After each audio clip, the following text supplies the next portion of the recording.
Hey guys and gals, this is Cal from Dirty Weasel. One of the questions I see pop up both in my comment section and in the different forums I read is from new players about Skyrim Special Edition and SKSE64.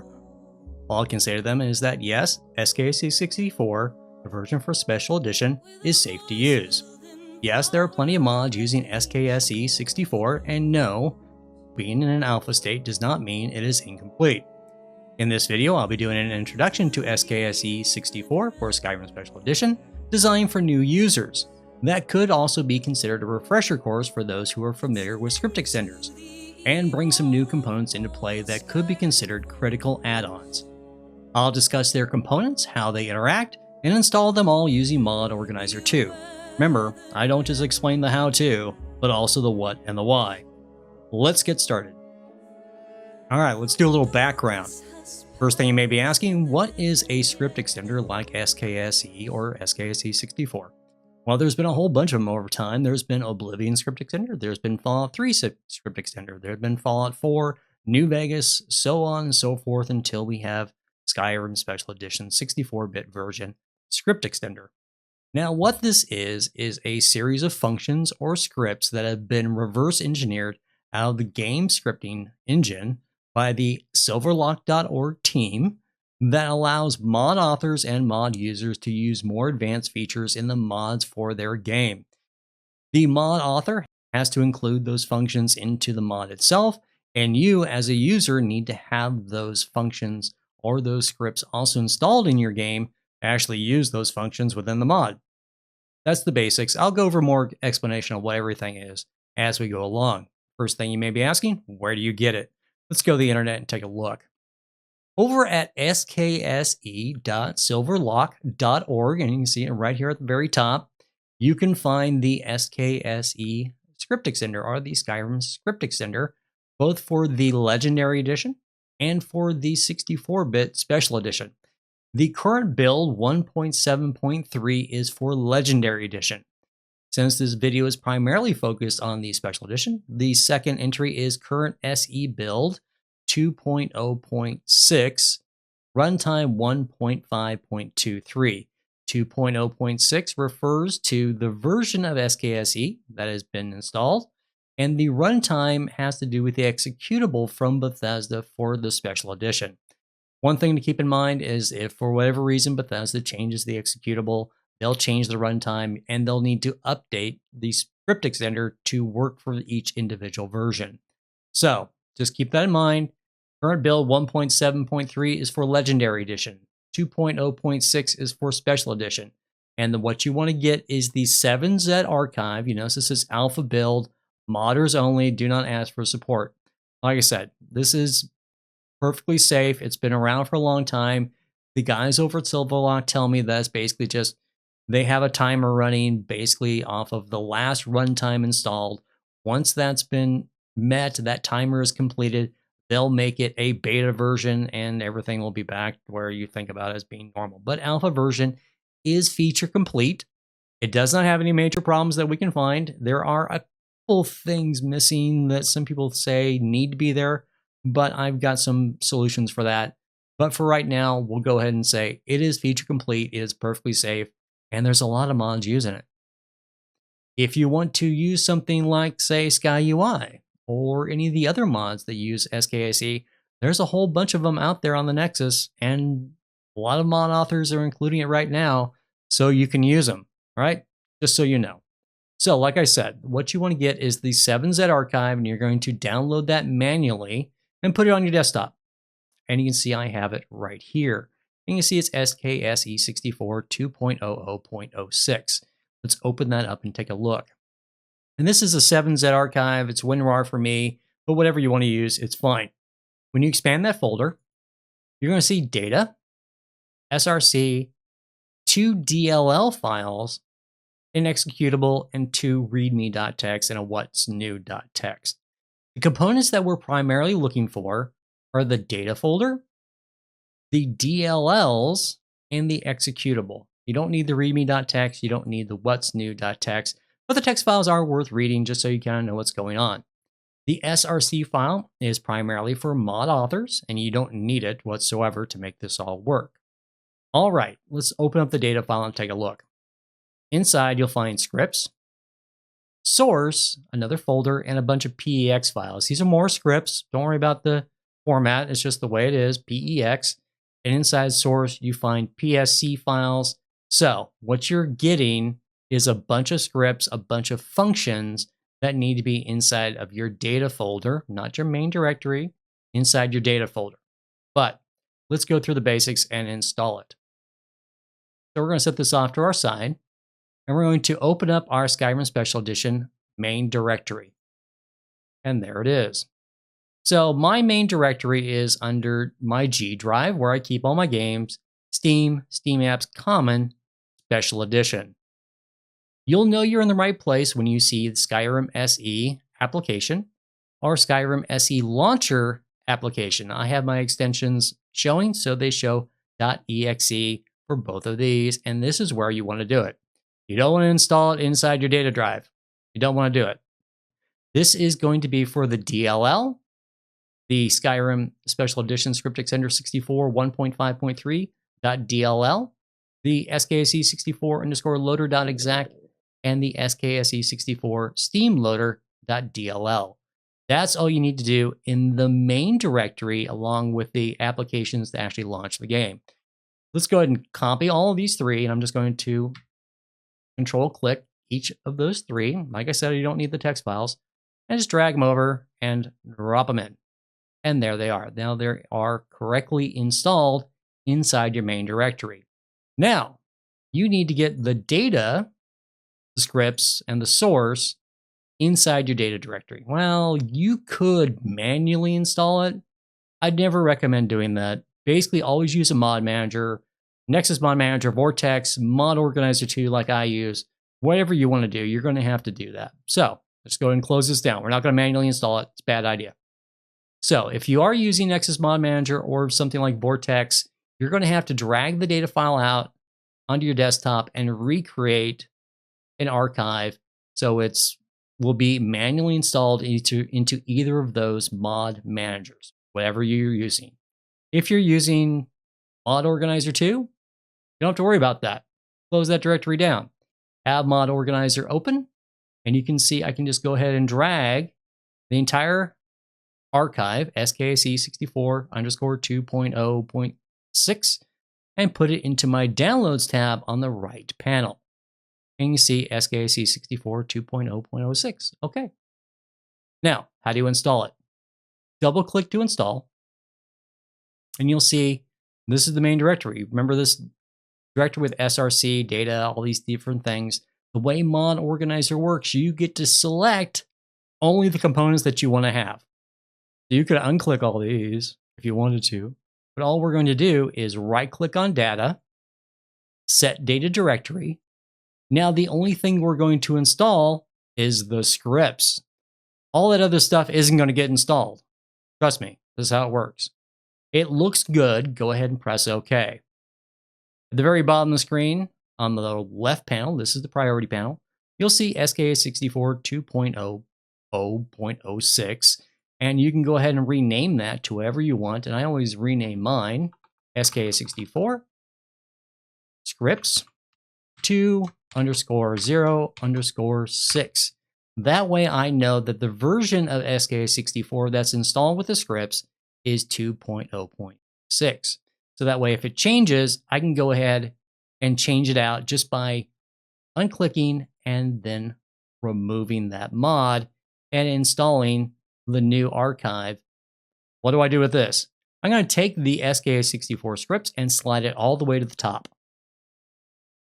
I'm going to put it right after the DLC. So, SKSE64 scripts, why does it need to be up at the top? That's because the scripts that are included in SKSE64 need to be running before any mods that utilize SKSE64 are running before those mods take effect. So just like I said in my other videos, that the order that they are loaded here is the order that they are loaded into the game. So all your DLC are loaded, in this case all my clean DLC, then the SKSE64, and then everything else be loaded after it. A mod like Extended UI uses SKSE64, it needs to be loaded after SKSE64. Same thing goes with SkyUI or any of the other things that I may have that utilizes SKSE64. That makes sense? So this will run first and then everything else will run after it. So those scripts will be active. All right. So like I said, if you need to get a new version for whatever reason, you can just go ahead and throw that archive into your downloads and remove the old one and install the new one. So let's move on to the next thing. And that is the SKSE64 NE pre-download for lazy users by Sagittarius22, a very well-respected modder, very technical in his expertise. And let me explain what this is. Back in the old days for Legendary Edition, there were a number of memory tweaks from Skse, he that shall receive our firstborn, who basically saved the game by improving the memory usage and improving the running of the game. We don't need to do that anymore because of the 64-bit version of Special Edition. But I think there is some value to this if something happens in the future. And even though it is very limited in function, I think it's worth having. So if you want to see what it does, basically here's an SKSE INI that will be created so you don't have to manually create it. Under Files, and you can see it's mod number 1651, I forgot to say that, is that you have the no warpaint tweak and the SKSE64 INI preload version 1.2. I would say go ahead and get this one so you have all the components just for shits and giggles. If you have the no warpaint tweak, it's basically going to leave the resolution of your warpaint standard. Okay? If you have this one, you can actually see the INI edits. Go ahead and download that with Manager. I've already got it ready to go, but I'm going to go through and show you what's included in that. SKSE64 INI preload. Let's open that up. And you see we have a data folder. And inside the data folder, we have SKSE. And then we have the skse.ini. What is in the .ini file? Well, you have three categories: display, general, and memory. Under display, iTint texture resolution equals 2048. This is your warpaint tweak. That actually improves the resolution of your warpaint. You have clear and valid registrations, a nice little feature. You have enable diagnostics, which has been disabled for right now, but you can leave it as it is. It's a very good little function if you're doing a lot of testing and getting into the SKSE scripting. And then this is the Skse memory tweak. Memory, and this has been edited out, so that's the semicolon, it's been edited out. Default heap, initial alloc, megabits 768, then a scrap heap size, megabit 256. Both these have been edited out. You could basically remove these if you want to. I'm just going to leave them in the archive right now for whatever reason. So that's what you're getting. You're getting any setting for SKSE. So when we install this, double click to install, you're going to see SKSE64 INI preload for the users. I'm just going ahead and call it the SKSE64.ini. I'm going to click manual. I'm going to see data and right click and set data directory. SKSE, inside that the INI file. Good. Look good. Go and press OK. Activate it and slide it all the way at the top. And place it directly underneath SKSE64 scripts. And all it's going to do is add an INI file inside of SKSE that SKSE can read and operate from. All right. That's basically SKSE in a nutshell. Now you've got the scripts and you've got an INI file. Let's go ahead and talk about recognition inside of Mod Organizer. Most mod managers will auto-recognize SKSE for whatever reason, and Mod Organizer 2 is no different. If you click on your drop-down on the right side, you'll see SKSE right there. It's been auto-detected by Mod Organizer 2. If for whatever reason you're having issues with it, come over here on the upper left into your executables, and you can see, we'll open this up, and you can see SKSE has been auto-detected. And you can see the title. You can change this to 64, just so you know. And you can see the binary where it started. G, Steam Apps, Common, Skyrim Special Edition, and the executable, SKSE64_loader.exec. That's what we installed earlier. Since we modified it, we can go ahead and close it down.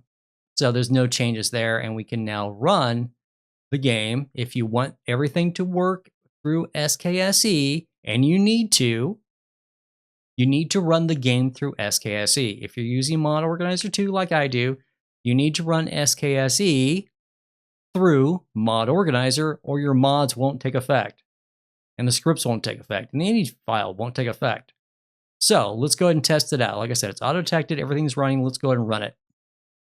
Okay, you can see basically this is my default setting for testing, and we can go as far as this is. We don't need to go any farther to test it. And what we're going to do is find out if SKSE was properly installed. For you new users, this is probably new to you. You need to open your console, and you can do this in the main loading screen. You can do this mid-game. It doesn't make a difference. What you're going to do is click the tilde key, which is the button, the kind of apostrophe looking thing, the squiggle looking thing to the left of the one. You're going to click that, and this opens your console. And you can enter all sorts of different commands for that and have the game execute different functions. In this case, all we're looking for is SKSE. So what you want to type, all one word, is get SKSE version. Get SKSE version. Press enter.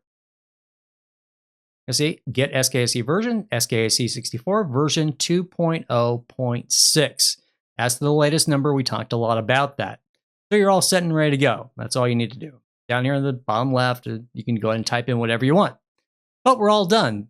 We know SKSE64 is properly installed. We can now click our tilde key again, and the console goes away. SKSE64 is properly installed. And we're back to Mod Organizer. The last thing I want to talk about is the plus thing. And this is basically another mod that includes more scripting functions, just like SKSE64 does. And that mod is Papyrus Util SE, mod number 13048. And this has been done by Exiled Viper, another highly technical modder that does all sorts of coding things. And basically this expands the utility functions of SKSE to add even more stuff to it so more mods can use it. And mods like Campfire, Frostfall, and a bunch of other things use this. If you ever want to scroll down and see some other things that it requires to actually operate. So if you're using, and this is a big one for a lot of people, Legacy of the Dragonborn, SSE, you need to have Papyrus Util SE. So you need to have this. That's why I think it's a required one. It's basically a critical addition to your mod setup is to have Papyrus Util SE, the mod scripting utility functions. Basically, a simple thing on this, files, download with Manager version 3.4. That's the latest version for SKSE64 2.0.6. We've talked a lot about that. Download that with Manager. I'm also going to download it manually when we take a look at it. And you see Mod Organizer 2, I already have it. So on my desktop, the Papyrus Util SE, open this up. You have scripts and SKSE, and you have a readme.txt. You can read this and understand some of the functions. SKSE, talk about that one first. Open that up. You have plugins and the Papyrus Util.dll. This is the DLL file that's being loaded through SKSE64 that allows the scripts to run for the PEX and PSC files. We talked about both of those. So you know you're getting just more scripts, more goodness. And close that down. That's all you need to understand about Papyrus Util.se. Go back into Mod Organizer, and installation of this is relatively simple. Double-click to install. You can go ahead and remove some of this name just so it's not so long and extensive here. Papyrus Util.se, manual, and you get scripts, SKSE, just like we talked about, and the readme.txt file, which I don't need. And go ahead and click OK. And it's going to be at the bottom. Activate it and slide it up. And just like SKSE64, you need to have this running before any mods that require those scripts run after it. So basically, this is another one of those cases. Have it up as early as you possibly can, but still after SKSE64. Basically, it's going to install the scripts from SKSE64. It's going to install the ini for SKSE64, and then you're going to get the scripts from Papyrus Util SE before any mods are installed. That makes sense? It's all pretty simple, but I think that is a critical thing. In the future, we'll go over more mods. I've got other things planned, you know, critical bug fixes, things like maybe showing you how to convert race menu SSE, the alpha version, how to put it all together. I may do that. I hope this video was helpful. My name's Cal. I'm from Dirty Weasel, and I'm signing off.